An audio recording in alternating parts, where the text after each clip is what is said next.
Africa's agency, the real issues beyond religion. The narrative that religion is the fundamental problem hindering Africa's progress is both misleading and a diversion from the deeper historical issues of systemic control and exploitation.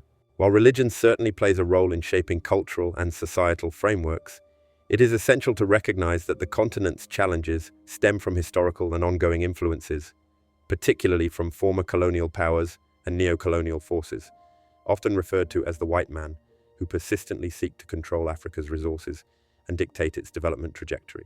First, acknowledging the rich tapestry of religions practiced across Africa, it becomes evident that religious diversity itself is not the impediment. In fact, religions worldwide coexist with development and progress. Countries in Asia, such as India and China, with their myriad religious beliefs, have accelerated their economic progress, unfettered by the constraints that some claim religions impose.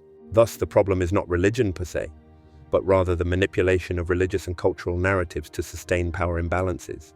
Historically, European colonialism imposed artificial political boundaries and governance systems that disrupted existing social and economic structures. Colonizers extracted resources and exploited local labor, establishing systems of control that have persisted long after the nominal end of colonization.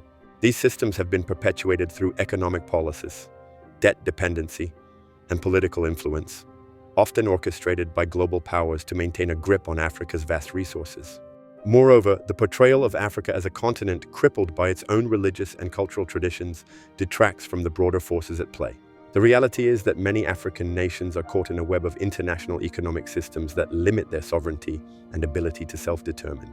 Multinational corporations and foreign governments frequently intervene in African affairs, driven by economic interests rather than genuine developmental partnerships. Such interventions often manifest in ways that undermine local governance and economic independence, sowing divisions and conflicts that can be falsely attributed to religious differences.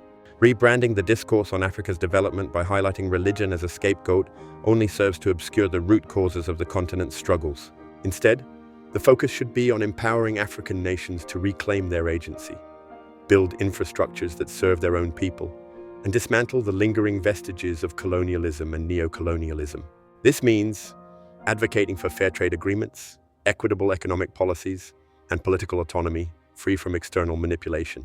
In conclusion, Africa's path to true freedom and prosperity lies in recognizing and confronting the real challenges posed by ongoing external control and influence. By fostering a narrative of empowerment rather than victimhood, and redirecting global attention to the systemic forces of neocolonialism, Africans can assert their rightful place in the world. Thus, the call to action is clear. Let Africa have its freedom, free from the constraints of those who wish to control and exploit it. Religion is not the impediment. It is the need for external control that must be dismantled by Papacy, son of Babylon. Wake up, Africa. Shalom.